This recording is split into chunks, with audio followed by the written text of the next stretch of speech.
All right, I'm with Jessica. Can you tell me where you're from, how old you are? I'm from Clifton Heights, Pennsylvania. It's the part of Delaware County. I'm 35.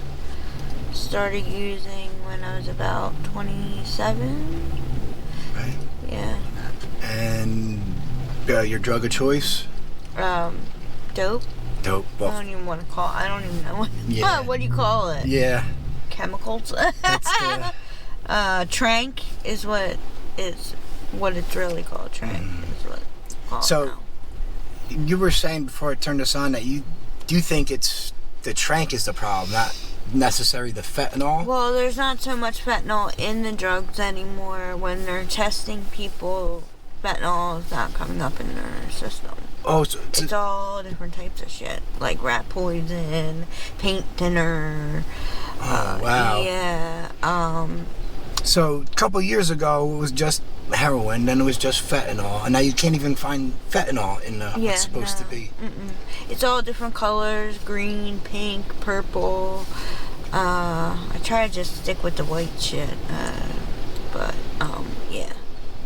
The main thing, it's a cattle dewormer. It's called Xxylazine, and that's what's making the holes and everything in people's skin. I've had a couple surgeries myself, like debridements, where they had to go in and clean my skin out.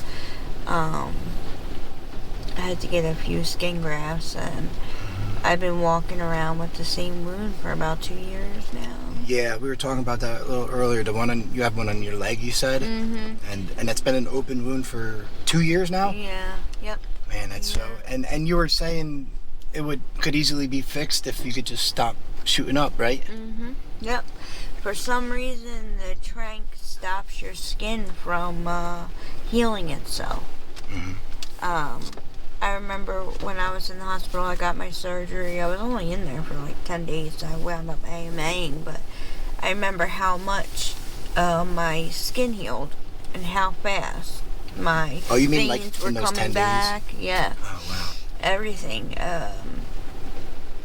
What was I gonna say? Now, I noticed in the past, like, maybe 6 months, you get the tiniest cut, it breaks out into an abscess. Like, out of nowhere, I had a pimple on my head, it turned into a gigantic abscess.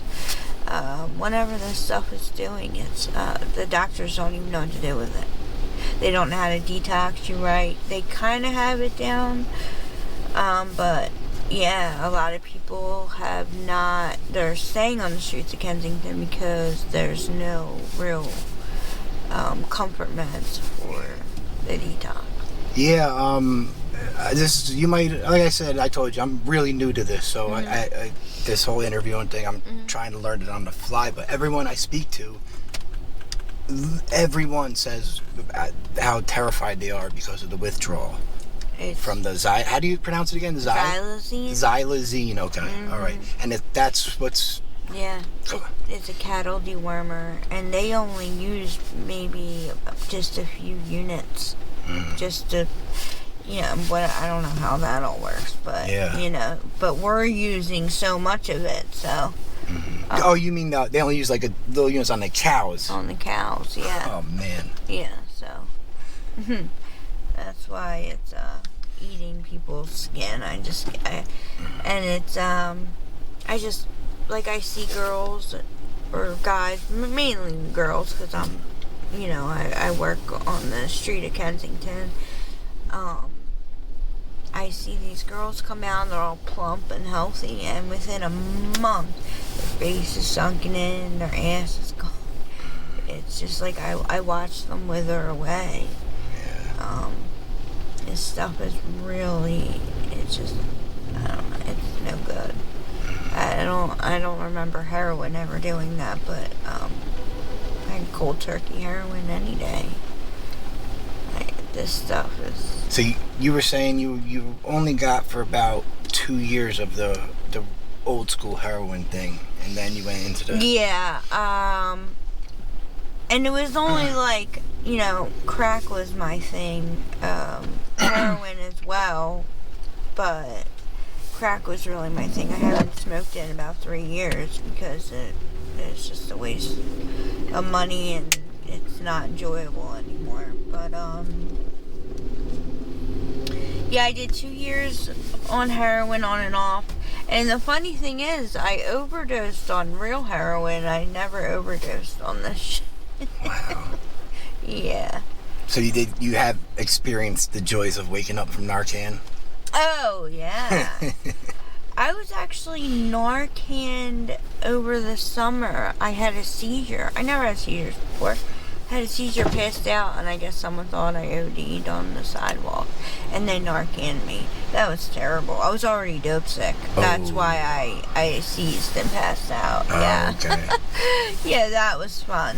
That is a rude awakening, making up with that stuff in your Oh system. God, the taste is terrible. Oh man, yeah, but it's a lifesaver though, you know. It saves lives. Yeah, it does. I always make sure I have Narcan on me, always, because you never know. Oh yeah, you got tons of it. I got a whole.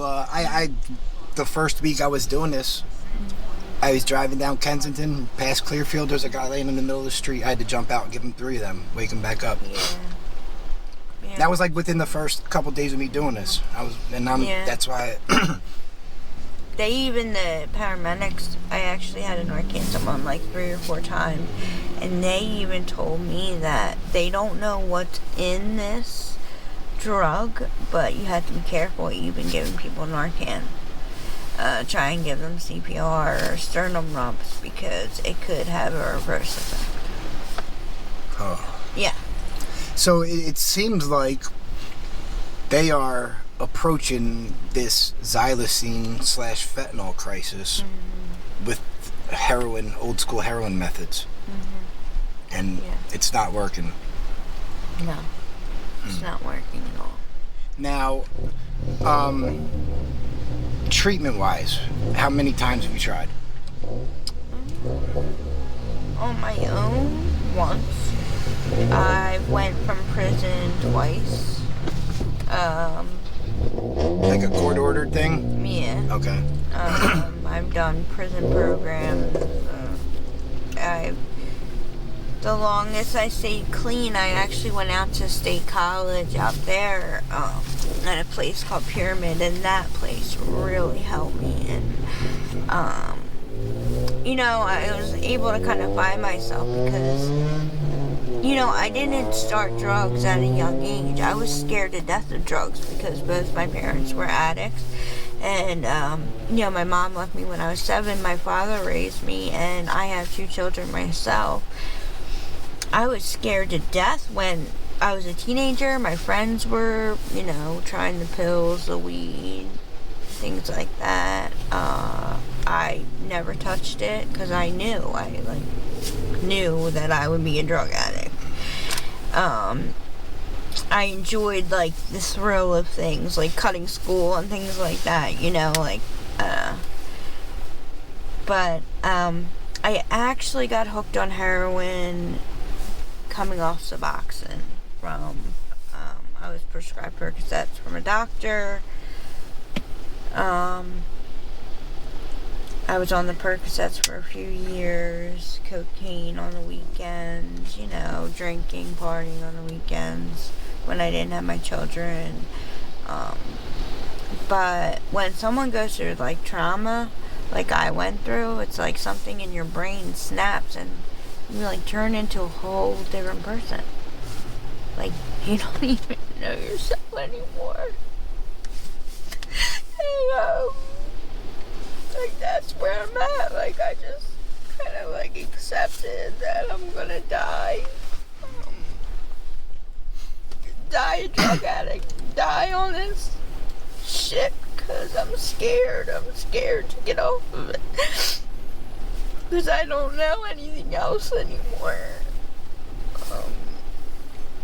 The stuff has taken everything from me. Everything. My looks, my goddamn teeth, my hair, everything. And it's I want to get off it and try and, yeah, I'm gonna go get my ID. I'm gonna get into rehab, and it's like a whole process. Like, you have to sit there sick for hours and hours. Who wants to fucking do that? Not me.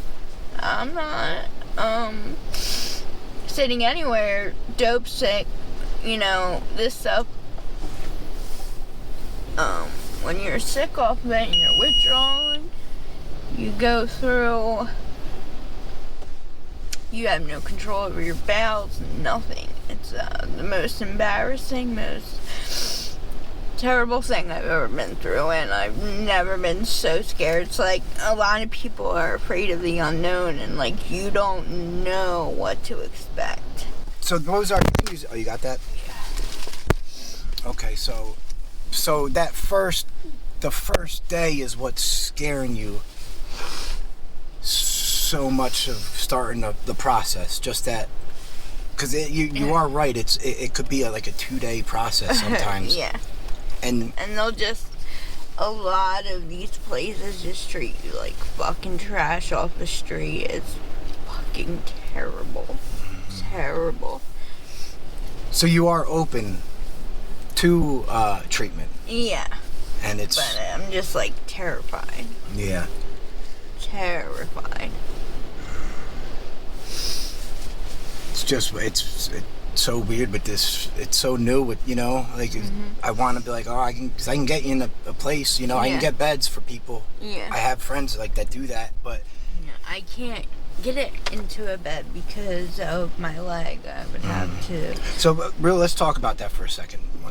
Now you have an open wound on your leg, right? And you said 2 years, and so that's another hurdle you have to take to get into rehab, because they won't accept you with an open wound, right?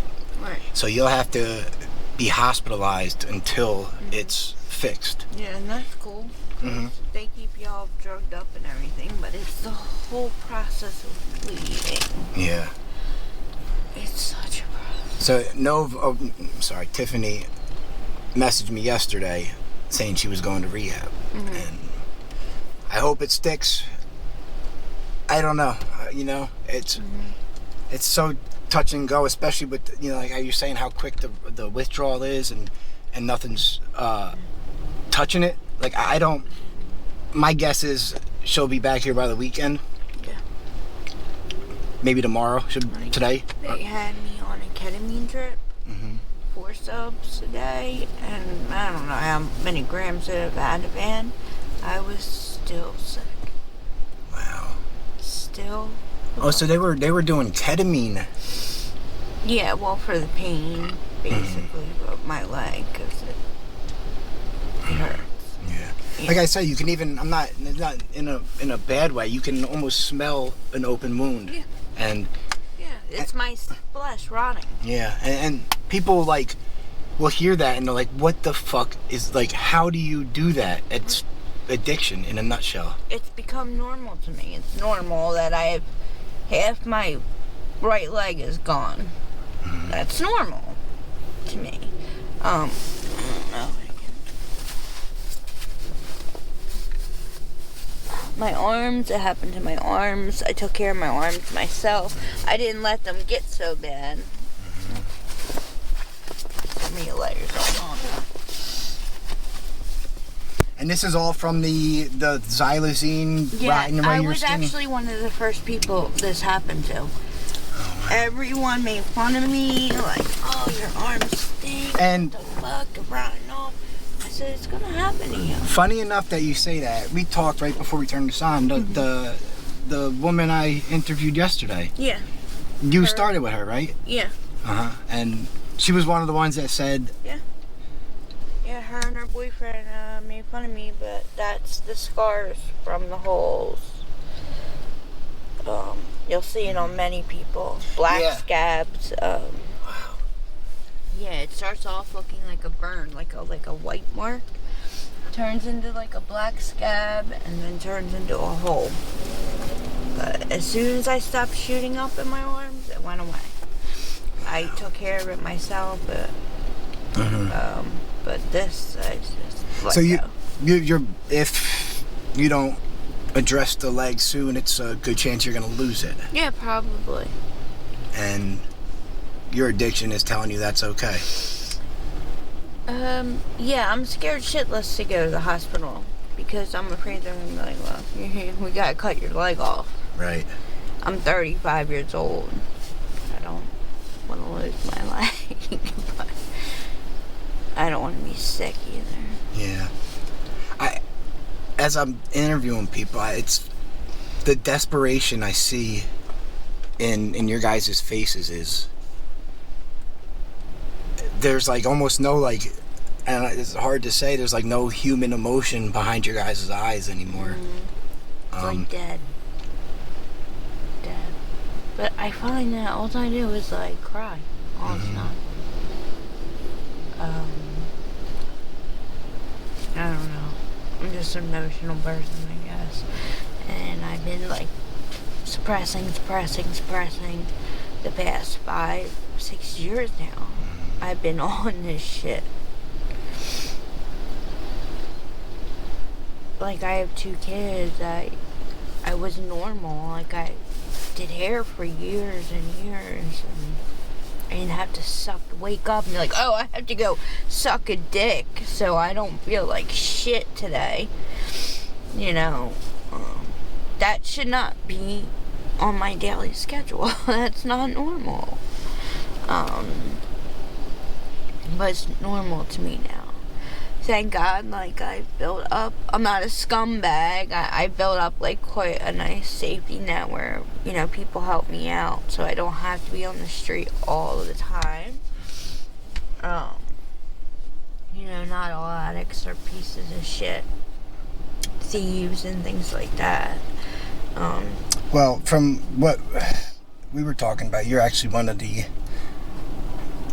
good ones, it seems. You took Joy under your wing when she was new. You said she was getting really taken advantage of down here. Yeah. Well, she seems to get herself into predicaments.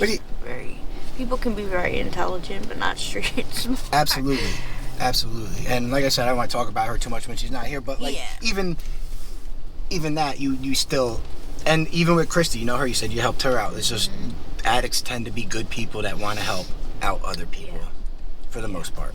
Yep. Till it's time for someone to help us. Exactly. And there is help out there, but it's getting harder and harder. So you know where to go to reach out if and when you're ready? So, yeah. Okay. My sister works at a recovery house. I can call her anytime. I just choose not to. You said there's people in your family with a lot of clean time, right? You said? Yeah, my father has 31 years. And you also, none of your siblings are into the drugs or nothing like that. So there is positive support. Yeah. If and when you're ever ready. Yeah. The big if or when. That's the. Yeah. And like, I don't know. I wish they reached out more. Maybe I would feel like a little bit more hopeful, but. Now, do you ever reach out to them? Sometimes, but not really. No, I choose to stay away because my mom, when she had left me, she was in and out. And I don't want to do that to anybody. Yeah. You know, I'd rather just either be all in or be all out. Now, do they know where they could find you if they? Okay, so okay. No, I try my best to keep a phone on me. You know, stay in contact on Facebook, things like that. Okay. So you do have a little bit of connection to the outside world. Yeah. Okay. It's hard. It's got to be hard for the people that don't have. It's like everything is done on a phone nowadays, you know, and it's so easy. But like if you don't have a place to live to plug it in every day, or I know. It's, you know, around here, you're lucky enough here where they have a lot of you can go to McDonald's to the Wi-Fi if you need to, or stuff like that. But even that's just a huge challenge for you guys, is just to have a phone and keep it charged. Right. And to have the Wi-Fi. Yeah, like I've literally had people go down my pants and steal my phone. Like I would keep my phone in my pants. My pant leg, they'd go down there. I actually woke up to some black guy digging in my bra, trying to get to my money and my drugs. I was asleep alone in a park. This is right before I met Joy. And I was like, I can't be alone out on these streets. But it was like, you know, I was staying with different types of men, and they were trying to use me for sex to stay there, and, you know, things got physical, and, some of these guys are real fucking perverts, so I chose to just stay on the street. Now you and Joy are kind of together with the in the car right now, right? Yeah, we're living in the car together. Yeah. All right. Yeah, and it's funny, when I picked you up today, I didn't even recognize, because I remember seeing you when I dropped the blankets off. I remember seeing your face. Yeah. But I didn't even recognize until we were, you know, on the way to Dunkin' Donuts, and you're like, I'm Joy's friend. I'm like, oh shit. Yeah. Okay. Yeah. Well, you see so many faces a day. Yeah. When you're down there. And it's funny, you even recognized that I've been here for. You said it right. I mean, you said you've been starting driving around about a month ago. Yeah. I try and be very observant when I'm out there. I'm not like one to be passed out under the bridge or, you know, zombie walking. I don't really do that. Because I'm afraid people will take advantage of me, throw things at me. I've seen girls get kicked in the face that are passed out on the ground. Someone will just go up and just kick them in the face and laugh about it. These kids out here, I don't know why, but that's normal to them. That's having fun. You hear horror stories about what the kid, even with Bree getting lit on fire at the park. I got shot up with frozen paintballs. It was actually on my birthday, like 2 summers ago. Yeah, it was like 4 a.m. Car pulls up. They just crack the window. You can't see inside, and they just lit me up with these frozen paintballs. Yeah, that was painful. But they think it's funny. I've had fireworks thrown at me. Yeah. That's crazy. Yeah, and you think it's just the local kids just. Right. And it's like they put only once in a while they'll put like shootings in Kensington on the news, but what's really going on is fucked up, and the cops just will walk right by. Yeah. I tend to. I'm not a fan of the Philadelphia Police Department. I fucking hate them. Yeah, they're fucking assholes. Bunch of corrupt fucks. Yeah. Corrupt, lazy pieces of shit. So there's some good ones, but as a whole, they're corrupt, lazy pieces of shit that hide behind their union. Yeah. And I'm a pro-union guy through and through. So, but it's, you know, they're too powerful. Yeah. All right. I really appreciate taking the time out to do this. I tried to shut up more. I get yelled at in the comments sometimes because when I get nervous, I talk a lot, and I've been getting really nervous. So I was like blurting out sometimes. So. No, you're good. Okay. You're good. You're doing good. Thank you. Yeah. Trying. Yeah, you know, I've actually had people ask me to do interviews. I've always said no, but the ignorance to this whole world, it's getting bad, and I agree. I think maybe if I contribute just a little bit, you know, to helping people understand. This is a national crisis, so like epidemic, whatever you want to say, measures. Yeah. In my opinion. I mean, you have people coming all over the world here because they hear the drugs are so good, but they're so bad. They're not good drugs. Drugs aren't good anymore. They're actually pretty shitty. As selfish as this is going to say, I'm glad about Xylazine and fentanyl. It literally scared the want or the will to use drugs ever again out of me. Yeah. Good. And I'm hoping in the near future you can decide to at least get your leg fixed. Yeah. Or looked at, and maybe just try detox. Yeah. I know it's going to be a tough road, and honestly, without the meds to fix the Xylazine, I don't know if I would even do it. I'm just being honest because I know what withdrawal's like. But hopefully you can, you know, find the courage to try, or hopefully they get some meds that'll at least, you know, make it. Yeah. Thank God I got arrested last February. Thank God I got arrested. I thought I had COVID, right? I would take like 5 steps. I was like, couldn't breathe. I was so weak. Oh, my chest was killing me. Well, I got arrested within like maybe 3 weeks of this happening, right? And here, they did all this blood work on me at the hospital. And they're like, you're losing blood somewhere. And I'm like, if you swab my ass one more time, I'm not losing blood anywhere, okay? Figure it the fuck out, because this is getting annoying. Here, my red blood cell count was at a 4. A normal red blood cell count is supposed to be at a 12, and that's where you get your oxygen. I had to get 5 blood transfusions. Wow. Now, apparently, I'm severely anemic. So whatever is in this shit is fucking people up, like, from the inside out. My skin's fucked up. I can only imagine what it's doing to my organs. Yeah. You know? So, like, I could, like, just by doing this interview, like, could help somebody, like, maybe before they get bad, or before it gets real bad, and they feel like they can't turn back. They're able to, you know?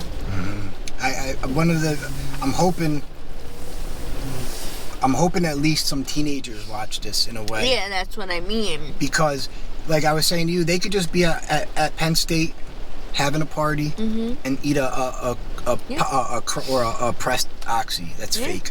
Yeah. And they're dead. Yeah, they're dead. There's no real pills anymore. Even the doctors are saying there's no real Percocets. There's no real Xanax. I'm addicted to pressed Xanax now. Now I need the pressed Xanax. I can't even take a real Xanax. I'll go into withdrawal from that. One other thing real quick. Yeah. I want to tell them about your friend real quick with the pressed Xanax. A friend I went to high school with, she had taken a Xanax. She has 3 little babies, just had a baby, and she was like, her kid's father's was, you know, away in jail and everything, and she's raising her kids by herself, and she took a Xanax one night and didn't wake up. It was pressed with fentanyl. Yeah. Just like that. She was stressed one night. Yeah. Single mom. Yeah. Raising kids on her own. Doing what she has to do, and just like millions of other housewives across the country would do. Take a Xanax to relax, go to sleep. Yeah. She's dead now. Yep. Kids with no mom. Yep. You were one fucking pill. Because she wanted to lower her anxiety one night. Get some fucking sleep or whatever. It doesn't even matter what the case is. Yeah, why she took it shouldn't matter. What matters is that she's not going to raise her kids now because of a fucking pill. Yep. Which is horrible. It is horrible. All right, sweetie, you've been a doll. I can't believe this is another 30-minute interview. This is wild, man. I figured it'd be long. Yeah, I'm glad I got Christy yesterday because, like you even said, she can talk and she's she's smart, and the way you just did it, like this was awesome. So thank you again. I will be talking to you again soon. We'll do this again. Is that all right? Yeah, definitely. Awesome. Definitely. All right. Goodbye. All right. See ya.